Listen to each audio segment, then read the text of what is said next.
the clapboard, which says Platonic Love Platonic Love Winter 2021, Session 6, Rhetoric for Philosophy. Okay, so what I was going to do today is do a bit of a recap, like a general overview of this dialogue, going into specifically the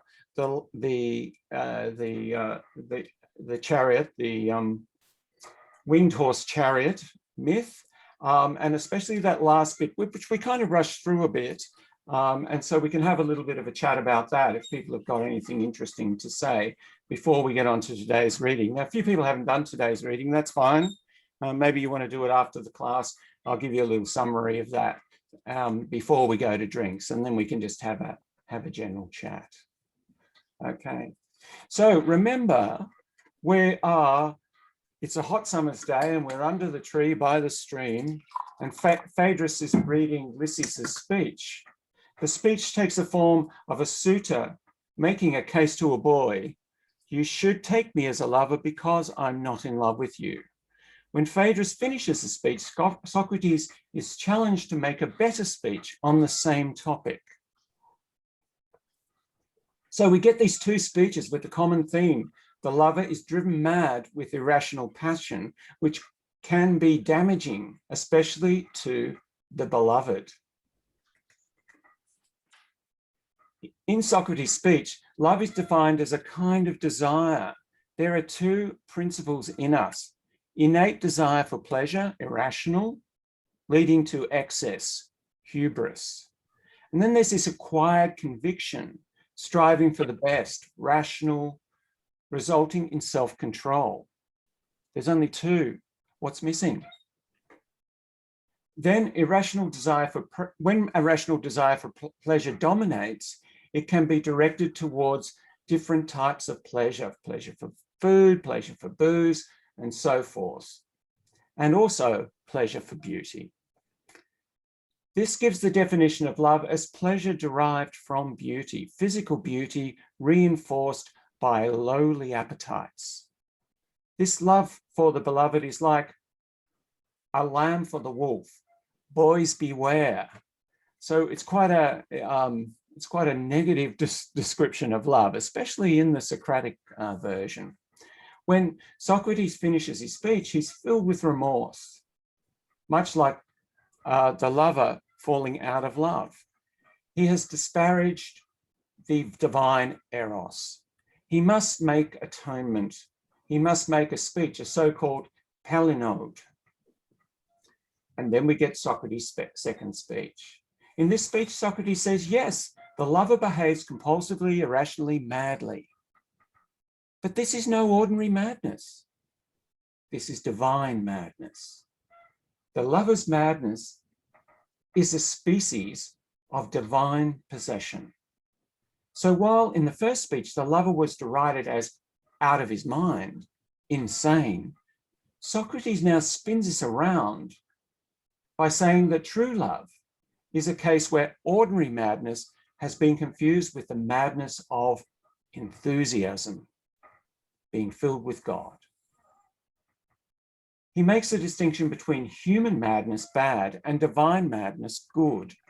And then he gives 4 types of divine madness: prophetic, the mystical madness of Dionysus, possession by the muses in making music, the madness of the lover is the 4th one. All these types of mania or frenzy are gifts from the god, including this love mania, which is not harmful, but beneficial to both the lover and the beloved. So in order to give an account of this divine love mania, Socrates must first take a large digression. This is because love is a condition of the soul, and so he must first give an account of the soul, divine and human.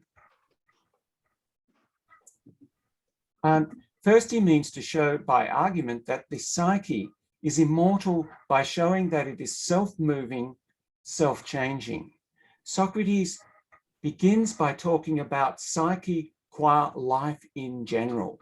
So not individual personal psyches, but life in general.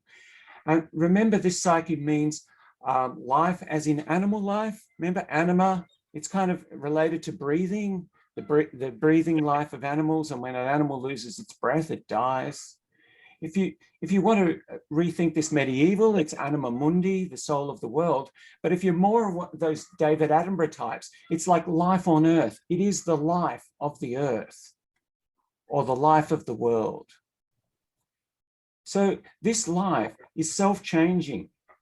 It was self-changing due to its autonomous origin, and the self-creating, recreating principle that runs it is in principle unceasing. When this life force, psyche, is in physical body, it moves the body. Non-living stuff does not move itself. And think, when an animal dies, the physical body goes limp. It's now just a pile of well-organized, lifeless stuff. So you imagine this is behind the thinking here, but the life force of psyche is passed onto its offspring, and it goes on and on and on in the evolution of life. Anyway, after showing that psychic life is immortal in this way, Socrates continues in his preliminary discussion of the nature of the soul. Remember, he set out to explain the nature of divine love, but this is a condition of the human soul, and so he needs to give an account of the human soul, the psyche. But he can't. He can't give an account because such a higher truth is beyond description. Just remember the Republic. However, something of the nature of the psyche can be shown in an image. And so we have the winged chariot allegory. This is where we get that vivid image of the soul, the individual souls of the good, circling around the heavens, which Maria summarized last week. And I'm not going to go right through that. Of those souls that have lost their wings and fall back to earth, those that have got a glimpse of the reality, remember the reality on the outer, beyond the outer sphere, if you like, the forms themselves, they fall back to earth in human form. In our bodily life, the extent to which we remember the formal nature of things varies. The true philosopher awakens his awareness, applies himself to the forms, is nourished by them, and starts to regrow wings. But while the philosopher gives all his attention to the divine, he appears out of his wits. Folks don't realize that he's not mad, but possessed by the gods. And so finally, this brings us back to an account of that particular type of divine madness, the fourth type, the madness called love. The lover's enthusiasm for the divine comes from remembering the insensible form of beauty when he sees sensible beauty. And so it's particularly about visual and visual beauty. That's the one that he most easily remembers. His mind's eye gaze upward, neglecting things below which make him appear mad. Anyone who loves beauty and partakes in this madness is a lover. So it's a general definition of a lover, although not all to the same degree. Some don't remember so well the form of beauty.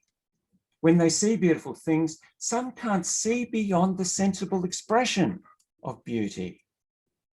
So they give themselves over to sensual pleasure. When the lover first sees a beautiful boy, he worships it. The face of a beautiful face, he worships it like a god. Then he gets hot and erotic and excited, which makes the feathers grow. Sometimes this love is frustrated and the feather openings close up, blocking the flow of longing below the surface. Repression? This pent-up desire drives the lover to madness, a mixture of pleasure and pain. He's enthused with eros. He behaves obsessively. His love sickness can only be treated by the beloved, and sex provides only temporary relief. The lover sees in his beloved the God he once followed on his heavenly journey. Remember, you would follow different gods. And he tries to make his beloved as alike as possible to that God. In this way, the lover effects a glorious and happy initiation on his beloved. Now, that is the good story, but it doesn't always go so well because of the dark horse. There are two conflicting responses to beauty of a boy expressed by the behavior of two horses drawing the chariot. The two love manias of Socrates' first and second speech can be related to the two horses, the black and the white horse in the chariot. Remember, the charioteer is like reason. The good white horse strives for honor, restraint, and modesty. The bad dark horse is barely controlled in his pursuit of excess. This dark horse is aligned with ordinary human desire, the first speech. When the lover sees the beloved and is stirred with desire, the good horse is constrained by shame and holds him back by pouncing on the beloved. But the bad horse heedlessly rushes forward, baying for sex. A struggle ensues within the soul. If the bad horse is subdued, then the boy is slowly seduced into a Platonic friendship involving companionship, conversation, and philosophy. The lover sees divinity in his beloved and showers him with goodwill. The beloved soon reciprocates the lover's love, and some of this rebounds back on himself. He says he does not realize that he is seeing himself in his lover as a mirror. He is experiencing a counter love, which is the reflection of the love he inspired in his lover, but sees it only as friendship. In conclusion, Socrates addresses the imaginary boy. Compare this enriching experience with what you might expect from a non-lover. From him, you'll receive only false virtues and be condemned to the cycle of the afterlife, devoid of wisdom. Why on earth would you want that? So that's the end of last week's reading, the Winged Chariot. And so I just wondered if anyone had any further reflections on that allegory, and especially on that whole scenario at the end with the two horses and the response to the beloved.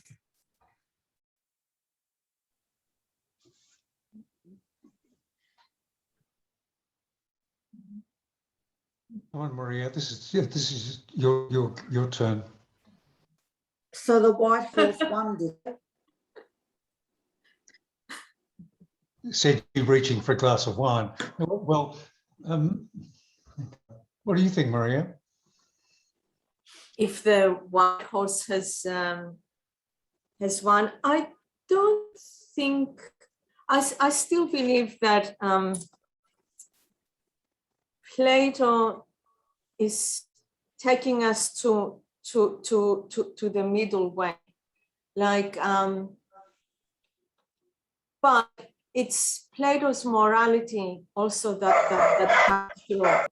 I mean, do you want a relationship which is just sexual and just materialistic, or do you want something deeper that can carry your soul to the heavens, whatever is up there? Clearly he's going for the latter. yes, he says that if the lover and the beloved can control their dark horses, then they can grow the wings together, and when they die, and follow a philosopher's life, and then when they die, they go up to the heavens. But if you still have, that's how I feel it, a meaningful relationship, you can still do that. It's just that it will take you more time. I mean, I can't see why a sexual relationship cannot complement a relationship of the minds. I mean, we have, there are in Eastern traditions, actually, in Eastern religions, there are some traditions that enhance that to make you experience more up here. I mean, you can, the way that I see it, you can have the physical relationship complement what is in your heart and in your mind. This is how I see it. I see a middle way. I don't like the extremes, and I think that Plato also takes us to the middle way. And clearly, I think that he lives well. Yes, sometimes you give in to sexual intercourse, but if you have that communication of the mind and the heart, that deep friendship, then you can reach a higher plane together. So, does it make sense? Yes, it does. Thank you.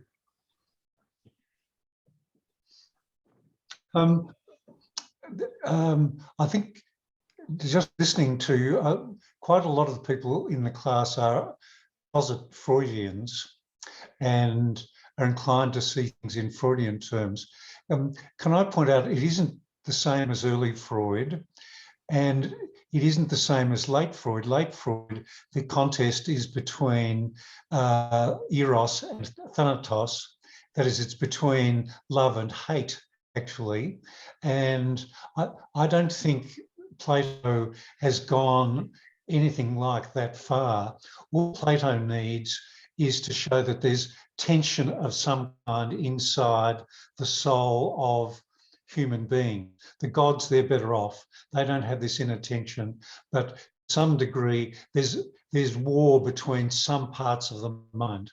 And I think it's good that he just uses this minimal indication that there's tension of some kind without saying necessarily what the representatives of those tensions are. So the myth, I think, is just a kind of a very simple psychological sketch, and it's pretty harmless. I mean, you'd be hard pressed to explain any human behaviour unless you postulated tension between some parts of the mind and other parts. No. So could one say that it's, are we talking about balance here and yin and yang? The Asian philosopher, yin and yang, is that similar, or are we talking something far simpler? Well, I think it's similar in that it's a contest between two, but you notice one of them in Plato tends to aspire to the divine, and the other part tends to aspire to the earthly. That's not the way Freud cuts the cake, and it's not the way Buddhism or Hinduism cut the cake, as far as I can see. I'm a bit perplexed because I attending lectures with a Swami, and he said that the mind is a box and stuff goes into it and stuff comes out of it, but whatever happens in that box is torturous. strange, weird, and we need to actually connect with the soul, the truth, and it will outweigh whatever's in that black box. I'm still trying to understand what all that means. How different is it from Plato, do you think? Is it really different? Well, I read a line in our current chapter that said, what is internal is divine, and it moves and it constantly moves. But what is external that we then put into that brain of ours gets tortured and twisted and turned, and that's not the truth. So that's sort of what I picked up and extrapolated. Well, isn't that very, very similar to Plato? Probably is. That's why I like Plato.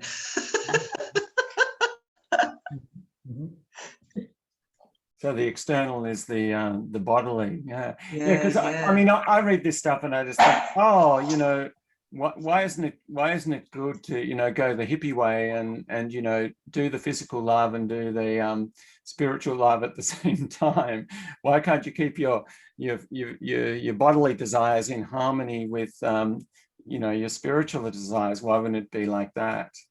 You know, that's my resistance to it. I think, oh, what a shame. These guys are going on this philosophical journey together. Why don't they, you know, what's so bad about having a bit of a screw while they're doing it? Some political agendas interfere with that philosophy, Bernie. Sorry, what are they? I think political agendas. I think oh, sorry, if it's your tutor at university or something. No, I just think it's broader than that. I think there are interests. It's power and money usually, and it suits the system to have people in particular little boxes and constructs.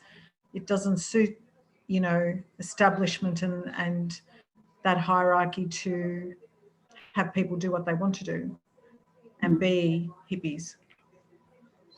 Really, that's what I think. That's why we have these constructs, I think. Anyway, I like hippies. Isn't it true under lockdown that we're all having to constrain things that normally we would like to do? I mean, I think almost everybody over the age of 12 has got this idea that quite often we've got to discipline ourselves. Again, it's very hard to imagine any kind of life without doing that. Otherwise, we'd all be drinking ourselves stupid all the time. And that is, there's got to be some sort of measure and some kind of constraint. And it's not just that Daniel Andrews is going to put you in jail. You're going to finish up complete ruin unless you have got some kind of internal monitor. Thanks, Dad. That's right, my son. You can do anything you like, but never on Sunday. And remember, this is your cue, Achilles. Start the song. Yeah.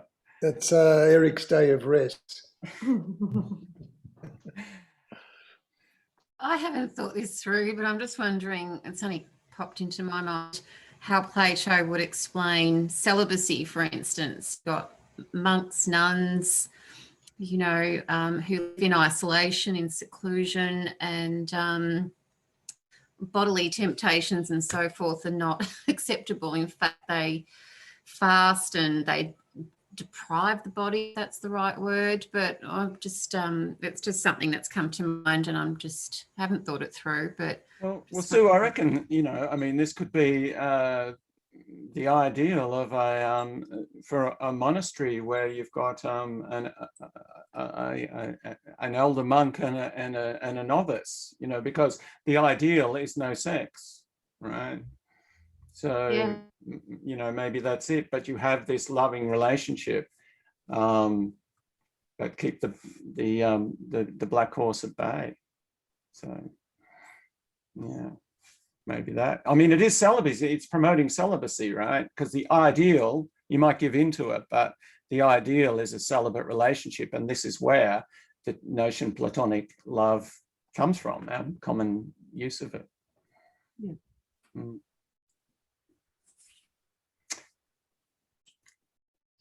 Maria, I was going to ask Maria, why do you think Plato's in the middle? Because from what I could gather and what Bernie was saying, he promoting the mind and being moderate and not succumbing to the pleasures and the bodily pleasures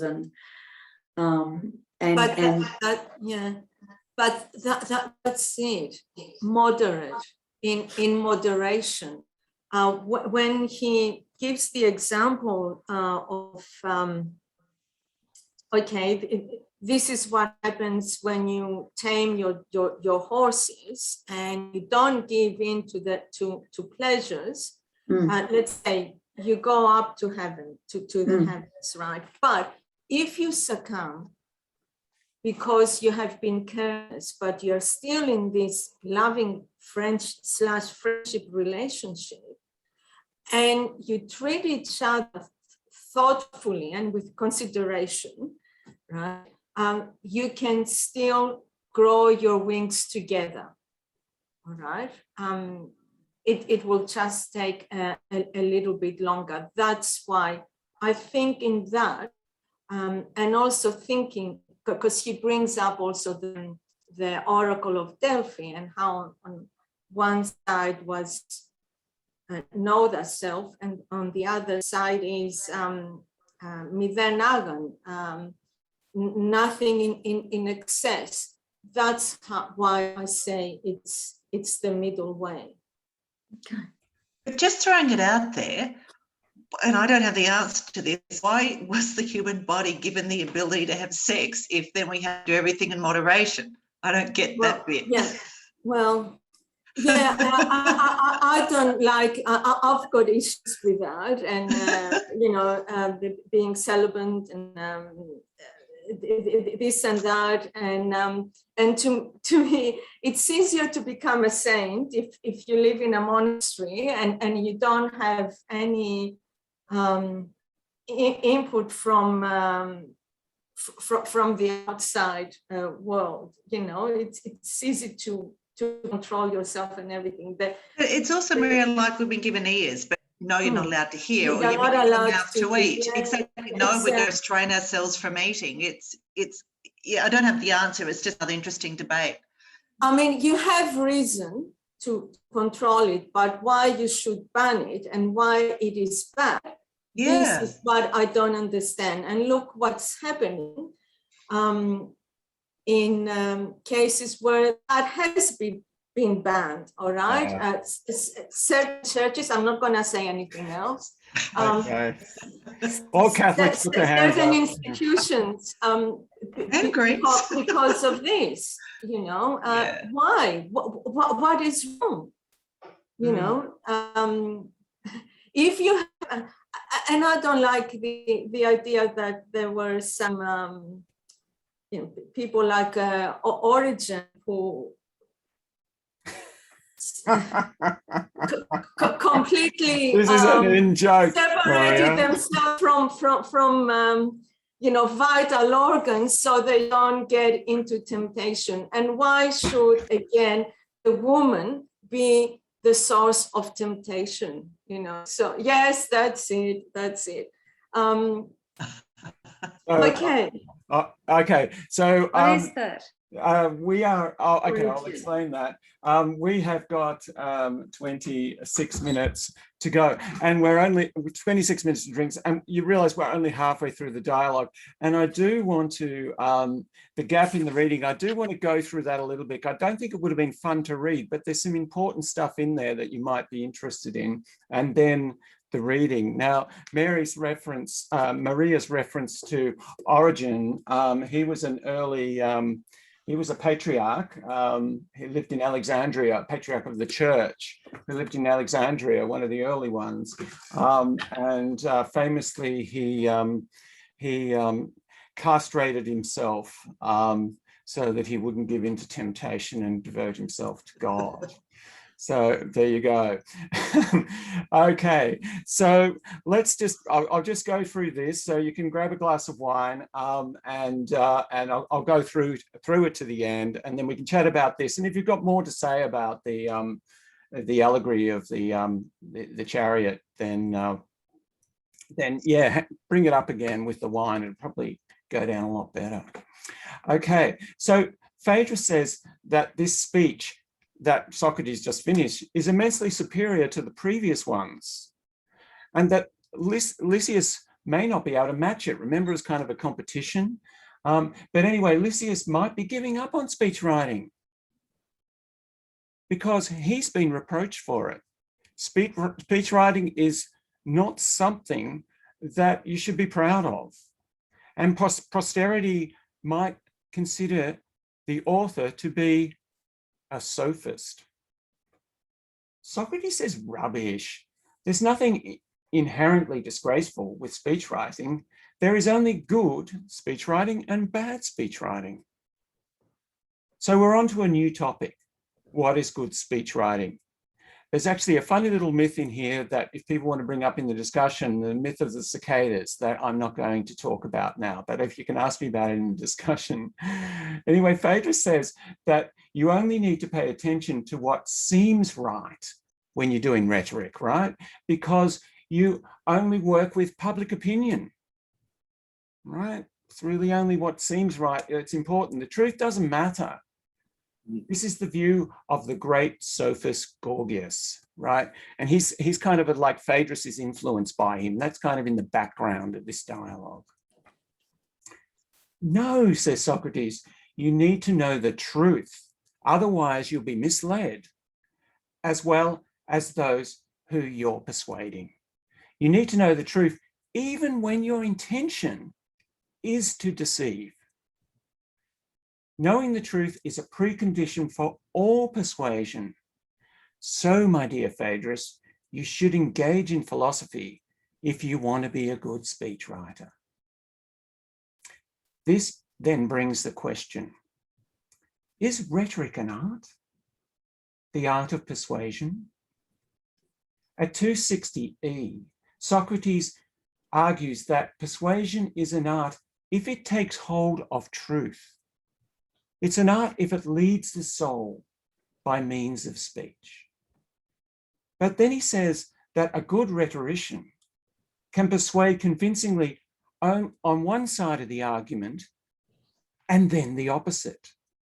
Like a lawyer can argue something is just, and then if he's on the other side, they had the adversarial system that we inherited. And then the same lawyer could argue that the same thing is unjust. Now note here, Socrates is not necessarily disparaging this.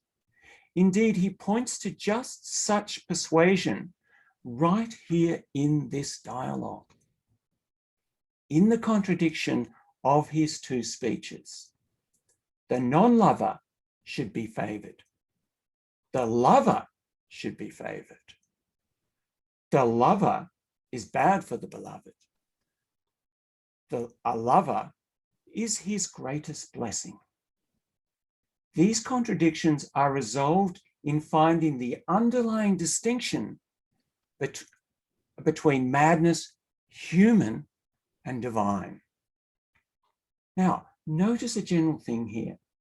To highlight a contradiction and then resolve it by finding a new underlying distinction, this is a common move throughout Plato's dialogues. If only remember the Apology. Remember the riddle of Delphi? Socrates is the wisest, says Delphi. Socrates knows that he knows nothing. And then he finds a distinction underneath that, breakthrough into a new understanding. This happens all the time. Here, Socrates explicitly introduces the dialectic method of division. Now, this is more fully elaborated in the Sophist, which Maria and Mary and the rest of us have been doing on Tuesday nights. But I'll just briefly, because there's a good passage on it in this section. So I'll briefly explain it here. This method involves two principles, collection or bringing together, and division between likenesses. So bringing together likenesses and dividing between things that are unlike. Collection finds in common, finds what is common about different particulars. Like all these flowers are orchids, or all these flowers are peas or roses or whatever. Division is finding the right place to make the distinction between the different types of flowers. This is to use the elementary form. And remember, we found this in the Phaedrus, like, unlike, equal, unequal. So you can think, it's helpful to think of, because this is the first time this method is found and is now used in science, our classification system in botany, where you find things that are common about the plants and you put them in a hierarchy of genus, species, and so on. Things that are alike, and then make the difference, the distinctions in the right place. Socrates makes the right distinctions. Says making the right distinctions is like a good carver, knowing where to find the joints under the skin and make the cut there. Make the cuts that make sense of your experience. In this discussion of love, the divisions are, yes, lovers are mad, but there's two kinds of madness. Right side, divine, left side, human. Right side good, left side bad. Divine madness itself has 4 divisions. One of the 4 divisions is the madness of divine love. So Socrates makes the cuts using the method of distinction, the dialectic method, which he says here and elsewhere is the method of philosophy. That's what dialectics is. Forget anything you've heard from Hegel or anything else. This is dialectics, making the right distinctions. But this still doesn't define rhetoric or the rhetorician. Returning to this problem with their new methodological tool, they go through all the different devices and techniques used by rhetoricians, only to decide that's not an art. You can know these techniques, but still not know how to apply them. It's like in medicine. You can know the drug to make folks warm or cold, to vomit or shit, because you've read a book about it. But these skills are only preliminary to the physician's art. You still don't know how to diagnose. You still don't know the proper treatment to apply exactly when. The same with rhetoric. It is not enough to have a grasp of the technique. No, great rhetoricians like Pericles have a philosophical foundation. Rhetoricians need philosophical training so they can make the right distinctions. And thus so, we enter the set reading with the question, what makes a good speechwriter? Well, the art of rhetoric is like the art of healing of the body. So rhetoric is the healing of the soul.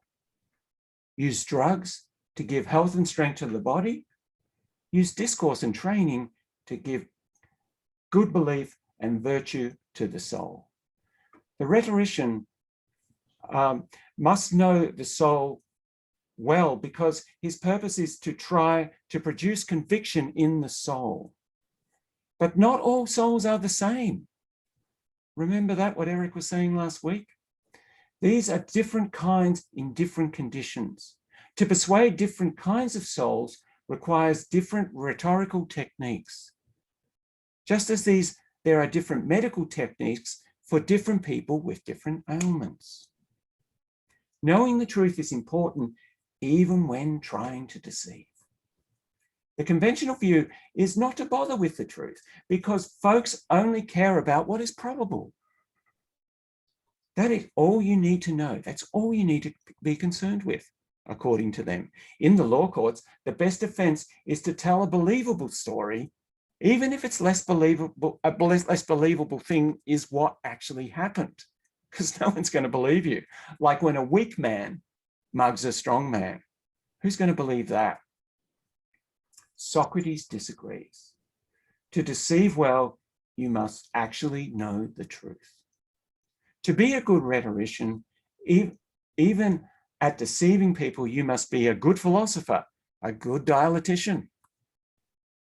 Have good knowledge of the soul, know the different, of souls rather, know the different characteristics. Understand the soul and their variety.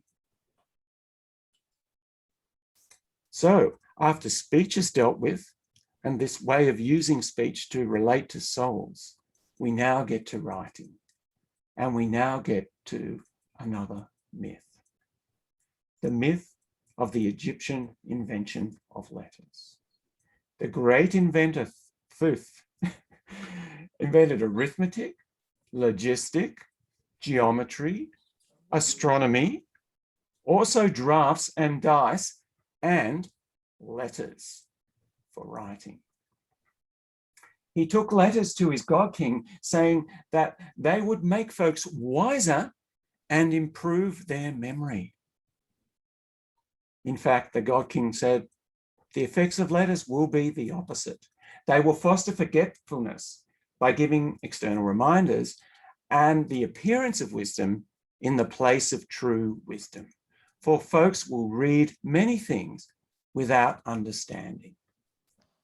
Socrates says that there are only two purposes for writing: to remind someone of what he already knows and for amusement. Writing's like a portrait of someone. It does not respond to your questions when you ask it what it means by what it says. It doesn't know to whom it speaks. What type of soul are they? What mood are they in? What do they know already? The written word can be misinterpreted and ill-treated or otherwise unjustly criticized. There's another kind of logos that is written with intelligence in the soul of the learner. This is the living, ensouled formal writing of which written speech is but an image. And I want to read you a quote from on this, because it's quite a famous quote and quite a cute little quote. So it's on page 275D. You don't have to follow it. I'll just read it out. Writing has this strange feature which makes it truly like painting.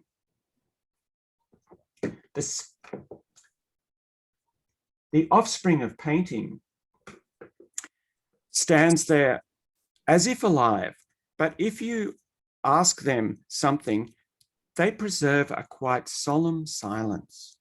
Similarly with written words, you might think that they spoke as if they had some thoughts in their head, but if you ever ask them about anything of the things they say, out of the desire to learn, they point to just one thing, the same thing every time.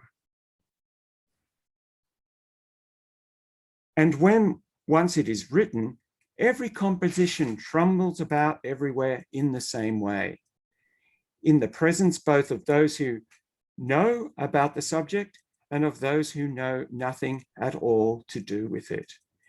And it does not know how to address those it should address and not those it should not.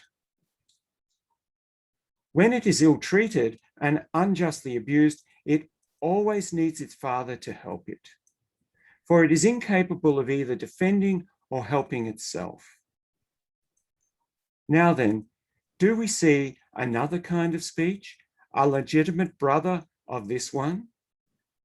Do we see both how it comes into being and how much better and more capable it is from its birth? What kind are you referring to?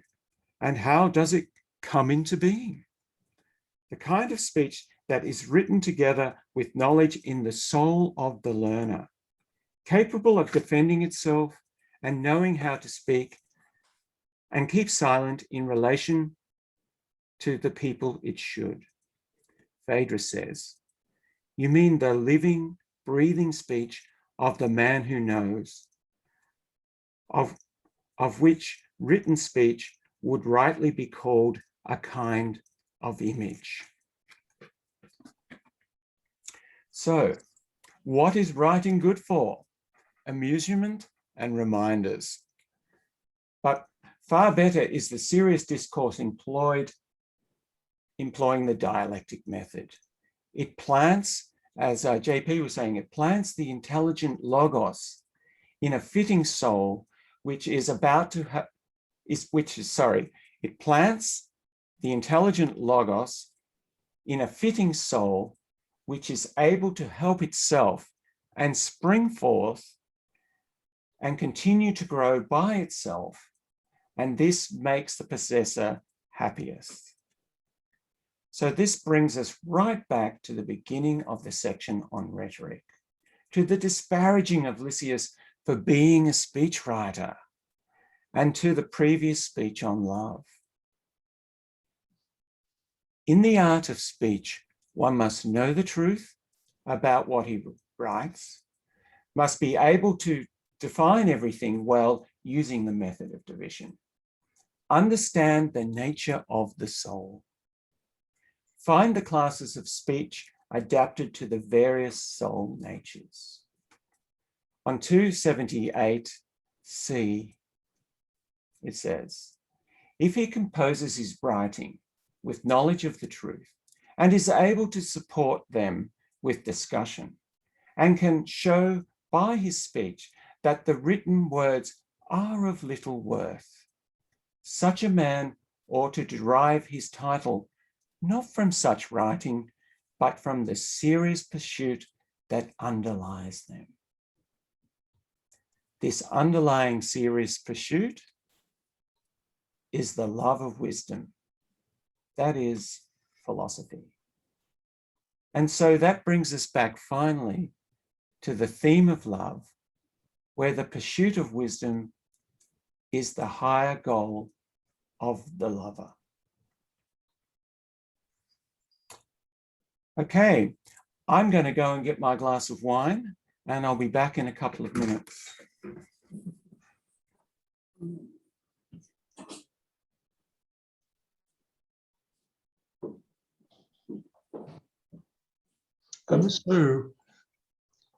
Sue, I'd like to ask you how you are. Oh, thanks, Eric. I'm really good. Yeah, no, thank you. Yesterday was a big day because it was funeral, but I'm really glad that that's done and over. And yeah, it was very good to pay those respects to my father. And you know, I must say that doing these classes with Bernie, not necessarily, and all of you, not necessarily this one, but some of the other ones I've done, has really given me a different perspective on appreciating our life here and what comes later. And like so many others probably here, I've got a very religious background, raised Greek Orthodox, but I just feel like this has helped me understand, you know, so much more about life and so forth. So, you know, and yeah, thank you. I'm actually really good. I'm going back to work tomorrow and I'm ready. So, so thank you for answering. Yeah. Okay. Thank you. Okay. Thanks.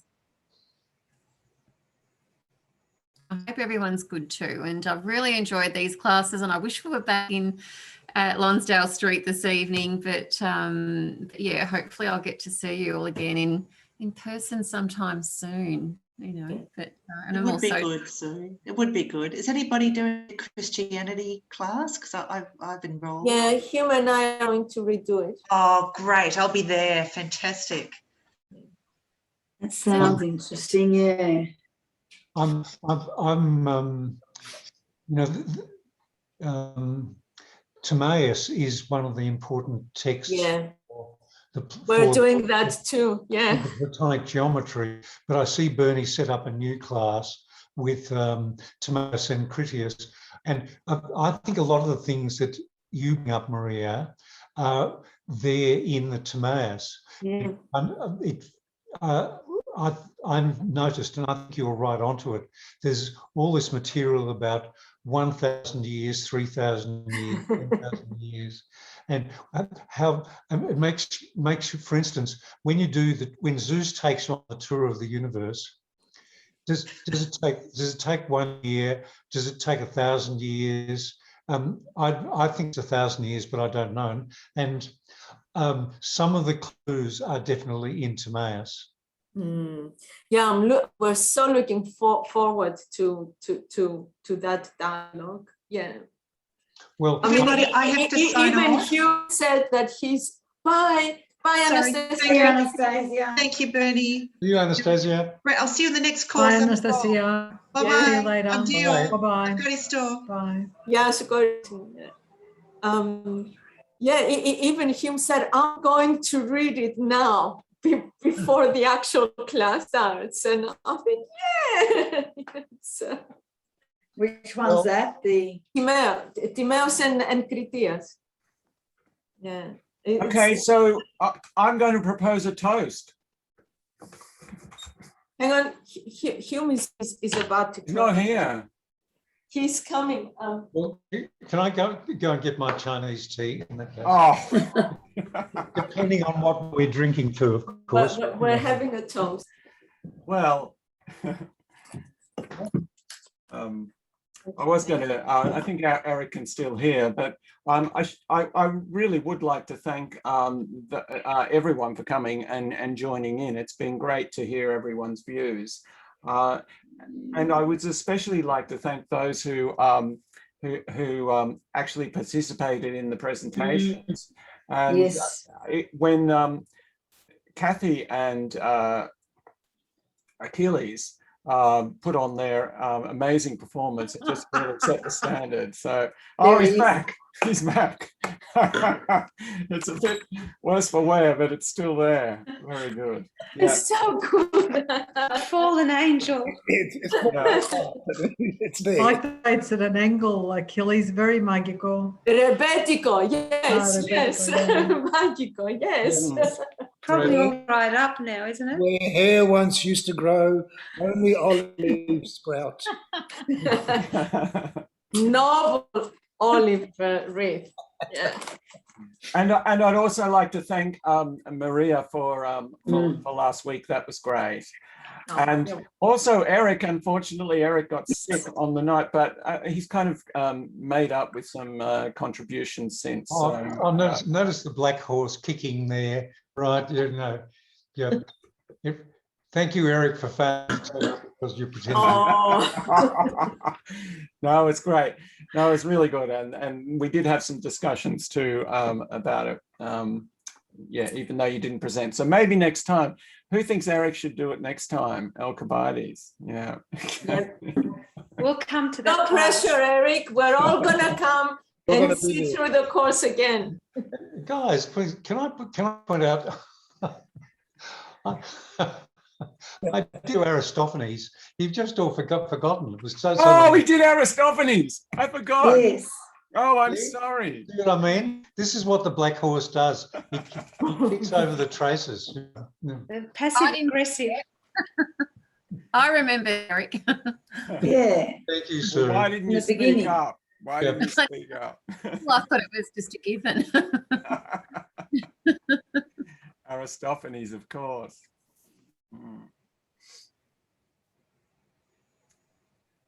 Can I ask a question? No.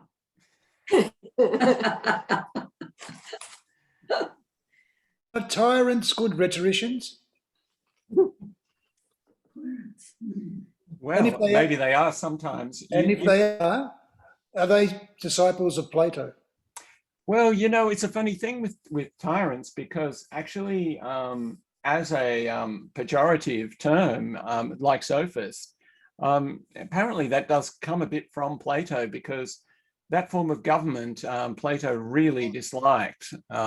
He probably thinks that Socrates died as a consequence of tyranny, and he, in his youth, he had the 30 tyrants after the Athens lost in the Peloponnesian wars. And some of his family members were involved, and it was very nasty. And so when you get to the Republic, it's the worst, it's the most degenerate. Government degenerates, and it's the most degenerate form. You know what is the form just before it degenerates into tyranny? No. Democracy. It's the second worst form. Oh, Lord. Okay. Yeah. So yeah, they could be good rhetoricians, I suppose. They got to get there first. Yeah. Yeah. He liked Socrates. I Socrates At the end, yeah. Yeah, At the end. yeah. Right But at the end. remember the rhetorician in the cycle of rebirth is pretty low. Oh yeah, there were 9 or something. Where yes, was yes, Yeah. yes. Yeah. Except in the case of Korea. Second bottom out of the 9 is being a politician, and the bottom of the 9, but the bottom of the 9 is being a tyrant. That, you know, Yes. All right. Yeah. The tyrant is the last one. The Yes. sophist is the 8. The craftsman is 7. I wrote them down. Artists and poets are 6. Mystics and seers are 5. The athletes and physicians are 4. I can't even read my writing. Politicians are 3rd. oh, I'm sorry. 5th. 3rd. I'm going backwards. Prophets and priests. Yeah. Sorry. Yeah. Yeah. Politicians From and the Phaedrus, is it? Is this from the? Yes. Yes, This is in the Phaedrus, in just after the myth of the charioteer. yeah. And number 2 is for abiding something or other. And number 1, the lover of wisdom, beauty, devoted to muses. Law-abiding kings. Law-abiding kings, that's what it was. Yeah, his ideal was the philosopher king. He didn't like democracy because it was democracy that put Socrates to death. Oh, okay. That's true, actually, isn't it? Yeah. Yeah. Well, no, there were other reasons why he didn't like democracy, because he thought that in democracy, remember the ship allegory in Republic?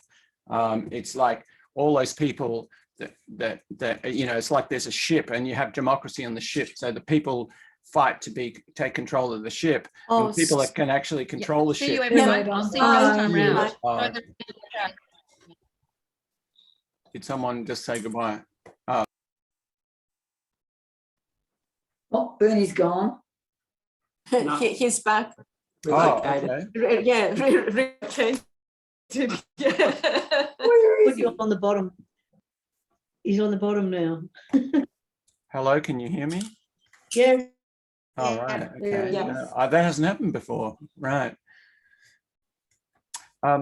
Yeah, he didn't like democracy because persuasion what wins, not truth, persuasion. You can persuade people in parliament. And so, it's a sort of stuff that we sort of, we were doing Republic during Trump, and people couldn't help avoiding, references to Trump. It was a big temptation. The black horse was giving in gladly. Yeah. Who didn't like democracy? Plato doesn't like democracy. If we do the Republic again, it's interesting to see his analysis of different forms of government. But it's because of this stuff it's all about persuasion. It's not about truth. And the people who win government are the ones that actually the mob likes, right? And so they're the ones that learn how to appeal to the mob using emotions, using fear, using all these sorts of techniques, and not based on truth. Whereas if you have a benevolent king, like he's a monk, like he's the Dalai Lama or something, then the benevolent king won't be motivated in that way, will be just interested in true virtue. Yeah, that's what he's saying. Well, haven't got many of them around, have we? No, that's right. No, I'm sort of with, I don't like Churchill in a lot of ways, but he's quoted as saying, democracy is the worst form of government. Except for all for a politician. Except for all the others. Yeah. So what did we think of this anti-writing little thing at the end? definitely applied to Socrates. I'm in a way, I'm glad that it didn't last, and we still have Plato's writings and everyone else's writings. I mean, I can understand that it's different. It's when you listen to a lecture or face to face, and you bring things up, but yeah, it's so good to have it in a book and to go back and read it and reread it. Yeah. Well, Socrates wasn't a writer, was he? He was a speaker. Well, yeah, but this is Plato writing this thing, so it's kind of a bit of a contradiction, isn't it? That's true, yeah. Full of contradiction. But I mean, a way I can relate to it is it's like I'm a bit sad about next generation going to university. You know, like I remember just going to university and you went to lectures and you had small tutorials, and then after the lecture finished, you'd all go back and have a coffee, and you would be sitting around for a few hours, you know, discussing and debating what went on in the class with other people, and that's was learning for me. Yes. And if you're just watching a YouTube, like so I said, oh, well, no one's going to come to these classes. They'll just watch YouTube videos. I remember Maria or Mary said something like, oh, no, they want the interaction. And of course you do. Of course you want the interaction. You want the live interaction because of all these reasons that he brought up in the, you know, if you want to learn, you know, that's what you need. You exchange opinions and you have arguments and coming in at the right level every time when a question's asked, you know, you do come in at the right level. You think, well, who am I talking to here? You don't give the same answer to everyone, do you? You never do. I liked what you said, Bernie, about with the written word. I'm not summarising it the way you've spoken about it tonight, but you don't know how that's being received by a particular person or their soul, or you just don't know at what point that soul is at, or poorly summarised, but said something along those lines, I think. But that was interesting to me because it gave the soul a different dimension in terms of, you know, what's the audience of that soul, or where is that soul at a particular time to receive whatever that written word is, or what's its state of. It almost has its own being or its own, not intellect, but there's something there that it's sort of processing or being impacted upon in a certain way. Okay, one's not the same, you know, they're all different. They're of course, but yeah, really poorly summarised. Sorry. No, I'm following exactly what you're saying. Yeah, that's right.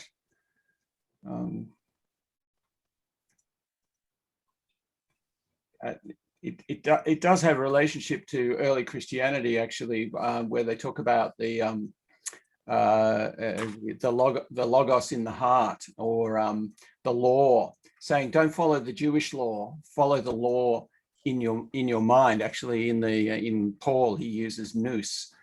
So he says in Hebrews, I will put my law into their minds and write them in their hearts, and I will be their God and they shall be my people.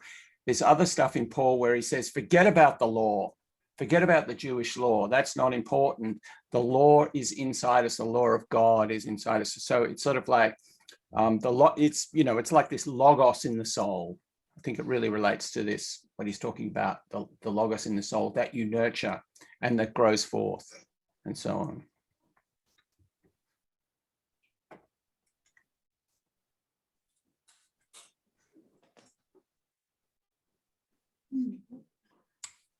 There's a funny thing about this about writing being taken the wrong way and being abused by other people because of this thing I've mentioned, Jacques Derrida's Plato's Pharmacy, which is one of the founding texts of a modern skeptical movement called deconstruction. And I read that. I remember when I first read that, my black horse just went into rage because he just didn't understand exactly the fundamental of what Plato's doing that is different from doing philosophy that's based in language. This is the thing he didn't understand. And when he deals with Leibniz, when he deals with mathematical philosophers, he deals with Leibniz as well. He talks about Leibniz's universal characteristics, and he talks about Descartes, these projects to start a Platonic sort of science. He can only see it as a linguistically founded. And so he goes and reads Plato, and he reads it in this way, and he reads it in this skeptical way, saying, well, speech is writing as well. All is writing. If this is what writing is, speech is also writing. And it's very infuriating to read, and I actually don't recommend it. Who was that, Bernie? Jacques Derrida, a French philosopher who wrote his main texts in the late 60s, early 70s. Was that the time when there's deconstruction of the theory of deconstruction, because there was deconstruction of music, deconstruction of dance. There was this movement at that time. That's right. So Derrida founded the movement of deconstruction. Okay. Yeah, it's these texts. One of the founding texts, there's a few of them, but one of the founding texts is this text about this dialogue, Plato's Pharmacy. Okay. It was one of the foundation texts in the movement called deconstruction that then had deconstructive music, and people now use the term deconstruction in place of other ordinary words like to unpack or to analyze. They say, let's deconstruct that. You know, that all comes from Derrida, actually. Well, Melbourne being the coffee scene, at one point there was you could buy deconstructed coffee. Yeah, that's right. It became very fashionable. Yeah, very fashionable. Yeah, I remember at the time cutting something out of the glossy magazine which comes with the Age. Can't remember what it was, and there was an advertisement for deconstructed clothing. This was in I think it must have been the 80s. Yeah. Yeah, there's it became a groovy term. Yeah, but definitely. Plato's Pharmacy was all about this. Okay. What did you say, love? It's definitely an IKEA idea.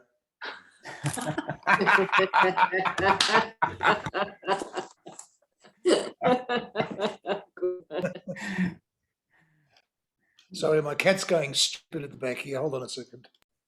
Marlon, what are you up to? I'm just going to throw something out there. You might. So Linnaeus, who did all the classification in botany, do you think he'd studied Plato, or am I just throwing that out there? Well, actually, no, it's interesting with classification, and I'm not so sure about Linnaeus, but classification, what's it called, taxonomy, so biological taxonomy, did come out of Aristotle, medieval Aristotle. And Aristotle was big on classification, you know, species and genus and all that sort of thing. So definitely did. But what's interesting is that, I don't know whether you remember about when I said in the first class that Aristotle's pointing down, starting with particular things and moving up, and Plato's pointing up, starting with the forms and going from the general to the particular. Well, what happened with classification, with the Darwinian revolution, with evolution, is that it suddenly or definitely turned to top down. So in the sense that there was an original life form, and that as it reproduced, it differentiated and became, the different kingdoms, the different divisions, the different genuses, the different species that we have today. And so we classify according to that differentiation. Well, as if we still got people who were doing the sophist last night, as Maria and Mary and the others have found out, this is very much a Platonic sort of formal picture of the division of things. Linnaeus's classification is gender-based, isn't it? It's method of reproduction. It's not just differentiation over a form over time. The underlying causal mechanism which is the center of the classification. And if things can interbreed, then they're the same species or the same genus. And the central feature of the species is its mode of reproduction. Oh, It's one of their classifications. well, firstly, if it can breed, if it interbreeds, that's a unit, that's a one, right? And so when they stop interbreeding, then that's a division. You know, that's two different, is it genuses or species? Anyway, you know, the breeding forms a unit, like a population unit or a species unit or a genus unit, right? So that's what we're talking about. And I'm not sure with Linnaeus. I thought Linnaeus still had species and genus. He did have a hierarchy, right? But I'm not sure that he saw the hierarchy as coming out of one coming out of the other in the way that you see it with Darwin. Well, I have to go back to my biology, I think. Yeah, I'll have a look at it The too. classification system used many aspects to make distinctions between different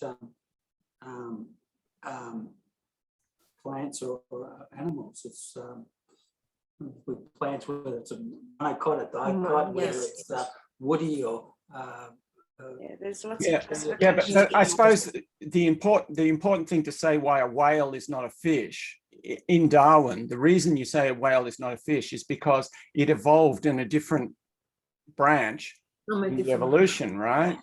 So that's the reason for the it being in a different category than the fish. That's the sort of thing I'm talking about here. So it's this divisions within divisions within divisions within divisions. So the naming and the structure makes sense in that way in terms of a temporal evolution, an evolution in time, which corresponds to the way Plato operates with his divisions.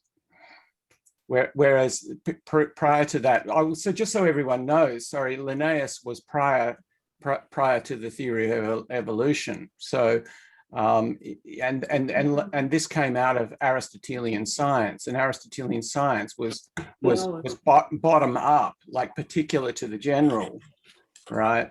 The categories are less real, whereas with Plato, the general is more real, is more important. And same in Darwin. Obviously, the origin of life, the first organism that differentiated into all the differences, is the most important, right? Because if it didn't exist, nothing else would exist. It's the one. It's the one, yeah, that's right. It's the one. And everyone else is a replication of that one in some sense. Okay. It's life. I just love how things, when we sort of have this discussion, it sort of leads to something else, and it has this many-faceted spread of where it can take you from science to art. Yeah, you just read my mind. I was thinking of that. Just thinking of that. I love it. I love it. And after doing the geometry, the drawings, and then going to Nabil's place, I just see it everywhere now. Not that I hadn't seen it before, because my first major was in biology, and I just see it more now. I see other things as I in life, and so I'm really enjoying all of that. So thank you. It's been really good, especially in lockdown. You go for a walk and you take photos of dahlias, and then from there it goes into another discussion, and it's fabulous. Yeah. My favorite hippie philosopher is Alan Watts, and he's got a book where which is, the title is "This Is It." So a lot of people sort of get the mistake when they start out that the enlightenment or the awareness of, Platonic awareness or whatever of the formal structure of reality is like that the forms are somewhere else, right? They're somewhere else in this higher reality. Actually, the whole thing is that this is it. It's the same, but you see it differently. You are aware of it differently. So when you go for your walk or whatever, it's a big mistake that people think it's somewhere else. It's right here, right now. Right here. Yeah. Yeah. Those noble lies. What's I've got a that? friend. Those noble lies. Noble lies. We always come back to them. Yeah. I've got a friend who's a physics teacher at a pretty prominent girls' school, and she talks about not Plato in her classes, but she likes to try and introduce, she referred to the philosophy of physics one day, just general conversation, and she tries to, instead of just teaching, I'm not a scientist, I've got no idea about physics, but she tries to import meaning into her classes so that the students understand a little bit more about how it really does apply in life, and it's not just rote learning, so to speak, which is what a lot of BCE science and physics can be, but she does her best to go that extra step to try and show the girls the actual meaning of what physics is, and not just a mathematical and scientific construct. There's a humanities side to it too. Yeah. And does she succeed? Does she succeed? Oh, I don't know. I can ask her about her students' results, but it might not be assessed. But I think she's, yeah. No, she might be one of those teachers that you remember from school who really inspired you. Yeah, that's right. Yeah. She plants a seed, and I'd love somewhere. Plants a seed in the soul. That's right. it. Yeah. Everything is coming together. How are you going, Mira? Did that make sense? I think my brain's a bit frazzled. I'm just picking up things, and as I said, I was reading the piece, but it wasn't sinking in. So yeah. Look, it's hard going. Most people who teach Plato don't force you to read it like I do. I mean, really, they don't. And it's a bit sad in a way, and it is hard work. But it's really good for you to have a go at reading it, as well as get the summary and then get the kind of the tertiary thing. Well, how is that relevant to us today or modern philosophy? Yeah, I almost need to redo the whole thing again, I think.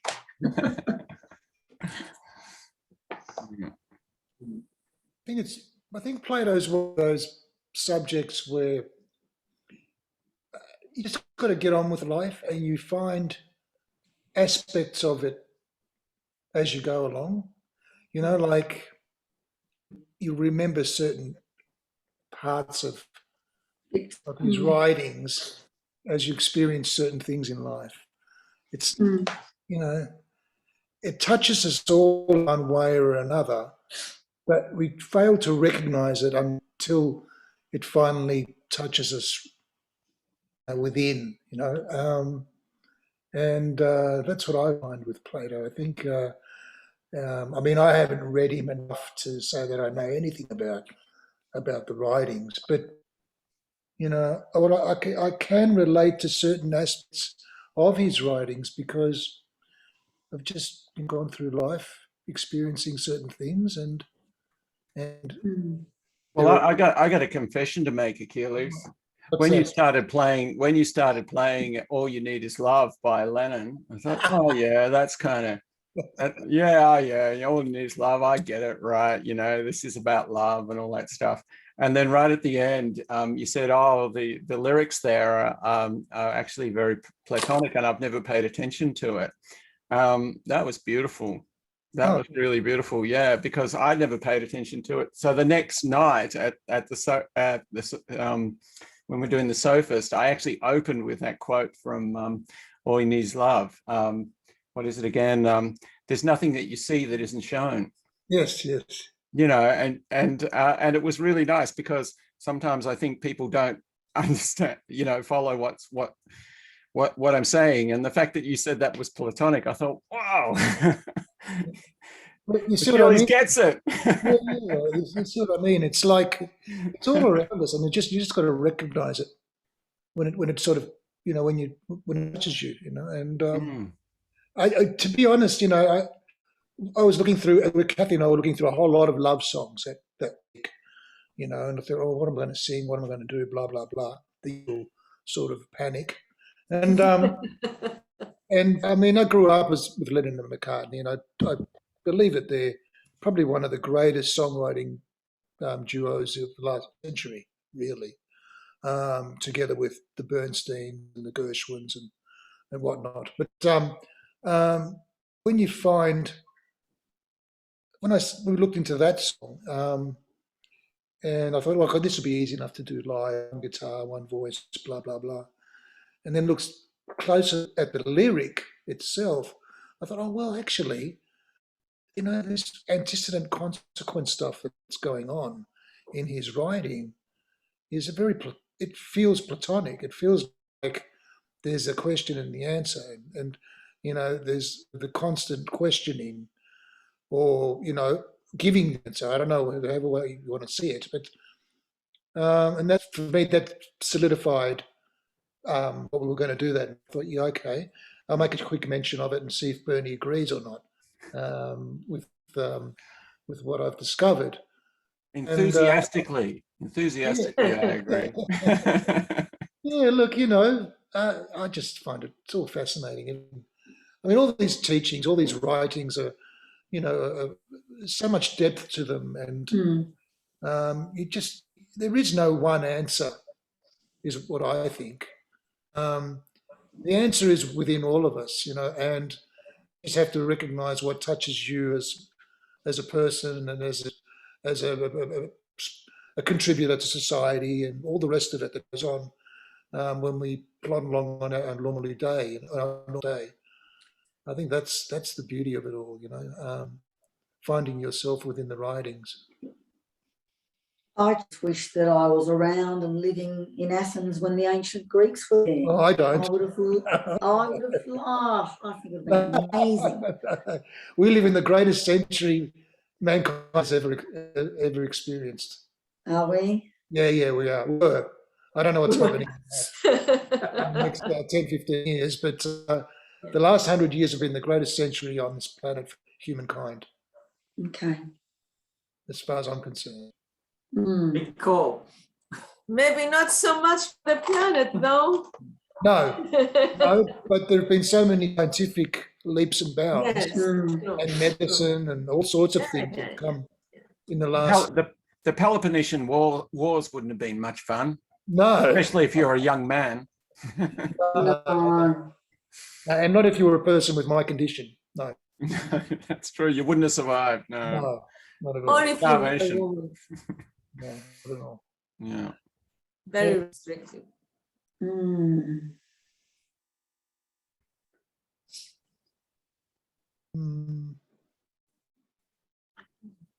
I was doing some reading on Alcibiades a couple of weeks ago and realised he went on to become a general, and his life seemed to be quite ruled by pleasures and so forth. I came across some painting where he's being removed from some courtesan's kind of room and so forth, and I just was interesting that he wants this relationship with Plato initially, and he's gone on to become a general and statesman and a real fighter, militant type in a way, but seemed to live in the present as opposed to thinking more holistically, I suppose. But he had a job to do, and it's a pretty rough, violent job.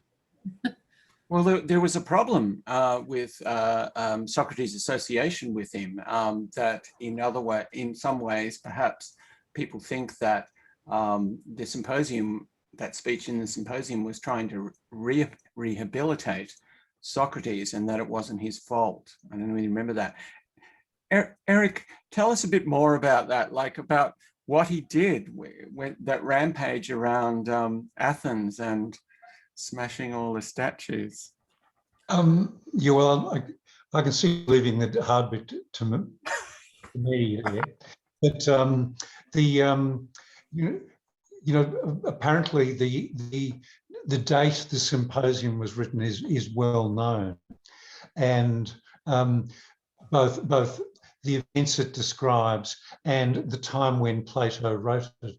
In the gap in between those events that Plato describes and when Plato actually wrote it, there was a big event in Athens itself where a group went around Athens defacing the Hermes statues in front of the household. And you would have known that these statues contain the torso of Hermes, sometimes the head of Hermes, but at the base of the torso is an erect penis in stone.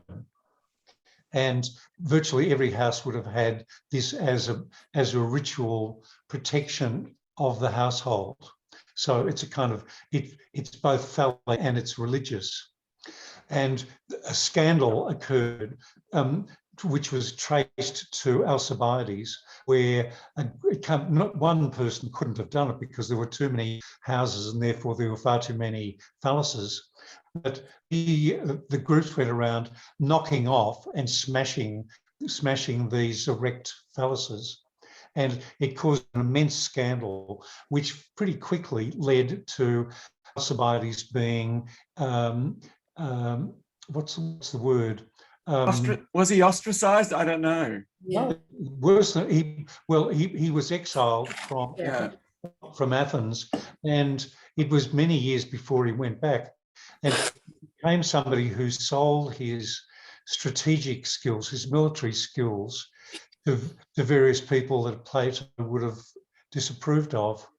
That is, he tended to sidle up to generals in different states around Greece, giving them advice, and his advice often was highly respected because it was so intelligent about how to destroy enemy fleets, things like that. He'd come back briefly to Athens, I think under a tyranny, but I'm not too sure about that. So why did he do that? Why did he go around breaking off the? Was it a moral thing or? Well, people at the time, I certainly don't know the answer to that, and I don't think there's anything in the documents that tell us. But he comes across as being an image smasher, you know, and he could have been Iconoclast. He could have been Iconoclastic. for religious reasons, but it could also have just been dirty-minded and offensive, you know, like scrawling graffiti all over the walls. In the early 60s, you know, there was a bronze statue of Zeus dug up out of, I think, out of the Mediterranean, a perfect figure of Zeus with his one arm like this and the other arm pointing. And unlike the Roman versions, there was no fig leaf over his genitals. And the classics department at Melbourne University got a copy of this, and in order to introduce the students to classical civilization, they put the reproduction bronze statue of Zeus, naked Zeus, outside the Beaurepaire swimming pool. And within 2 nights, it was defaced by having people put underpants on it. People smeared it with paint. People had graffiti written all over it. They put a wig on. They put lipstick on Zeus. You know, everything imaginable, because it was obvious that the psyche of the male students couldn't tolerate the Platonic perfection of Zeus as he appeared in this.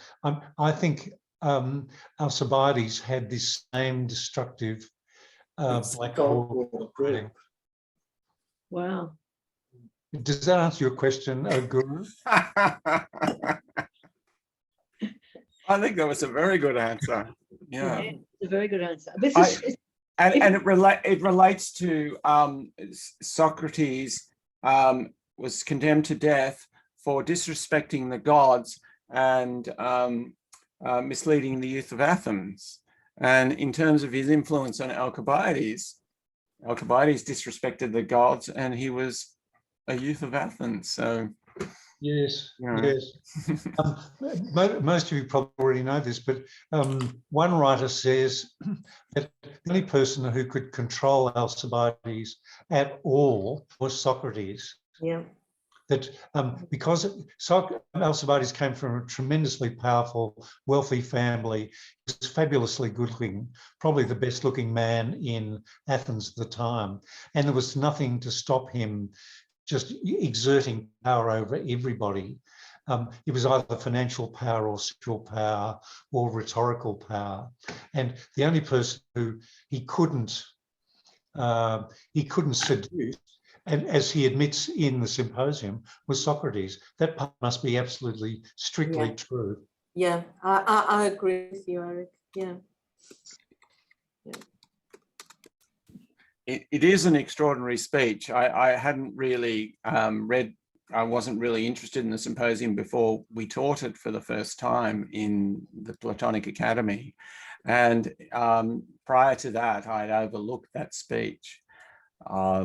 And then I came to it, I remember coming to it, you know, like the week before, I'd kind of read through, and then I came to it to write the notes up on it. And it was just like, wow, how have I missed this? This is the most extraordinary, this is the highlight of the whole dialogue, really. It's really the climax of it. Can I comment on that? Alcibiades, he doesn't realise it, but in the overall pattern of the symposium, he actually illustrates the very point that Diotima wants to make, that out of his own mouth, he tells the reader that his love for Socrates transcended the lustful desire. What he thinks what he wants is sex and admiration and pleasure. What he actually gets is some enlightenment through his desires being frustrated by Socrates' higher-mindedness. QED, you know, it's exactly what Diotima has been saying. Is that okay, Guru? Do you agree with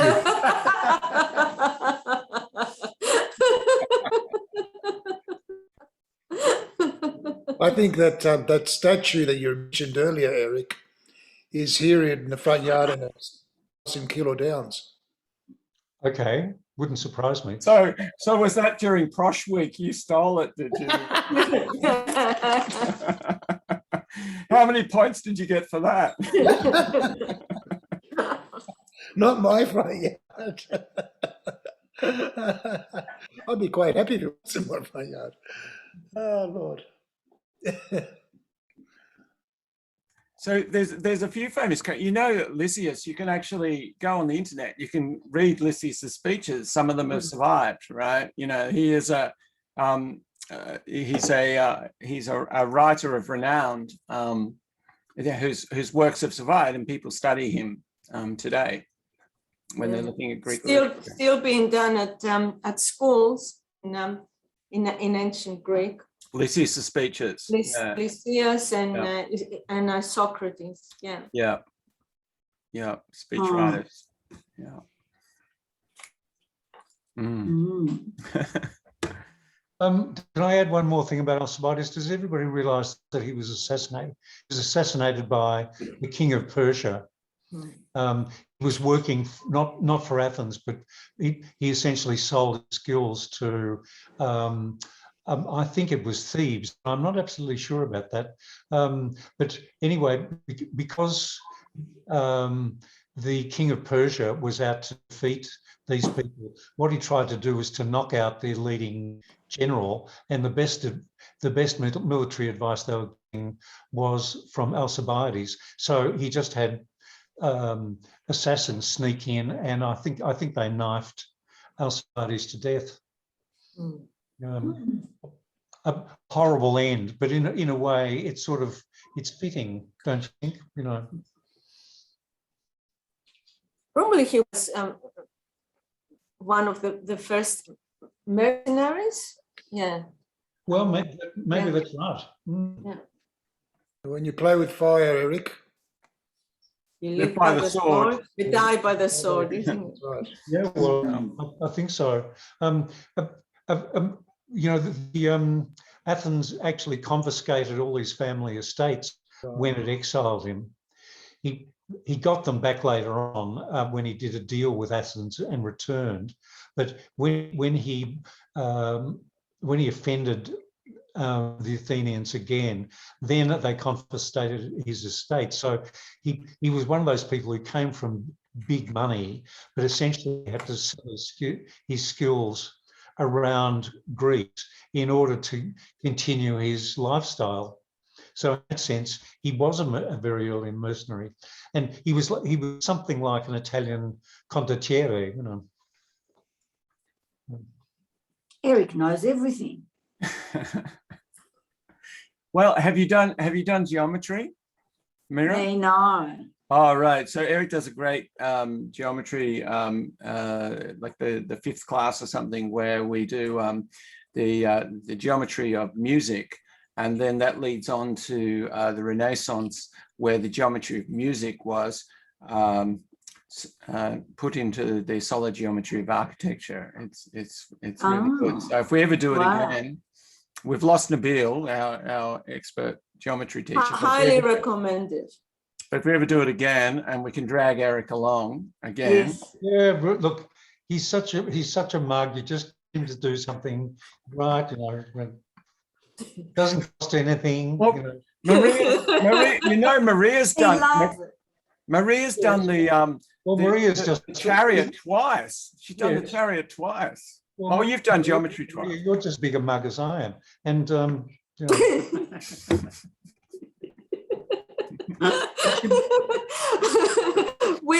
Eric, you and I have to meet, all right? Yes. So we're expecting the Kathy Achilles show time after time, every time we do Platonic Love as well. Yeah, complete with John Lennon. And I think people should do Timaeus. You know. Yeah.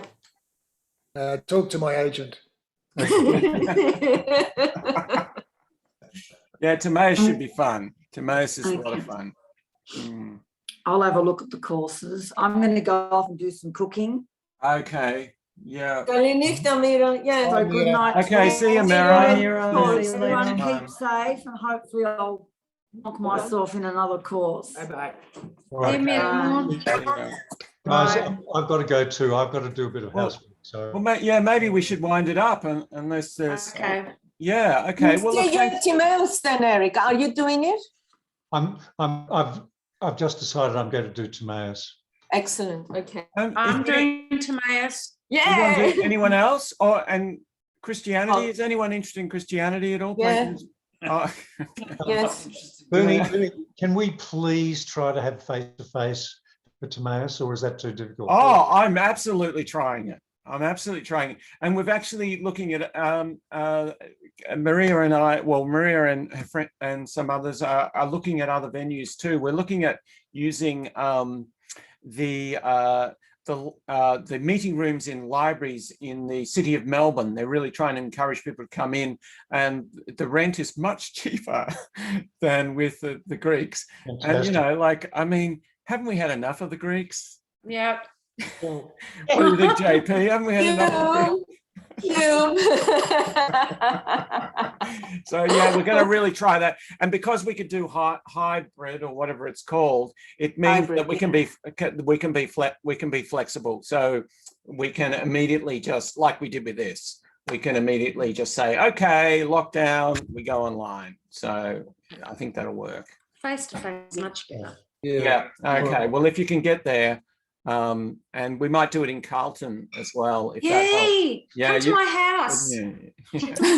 Yeah, in Faraday Street. For coffee. Ella. Good night, everybody. Okay. Good night, everyone. Thank you very much, Bernie, Eric, No. Maria. Thanks, everyone. Bye. Bye. Bye. Bye. See ya.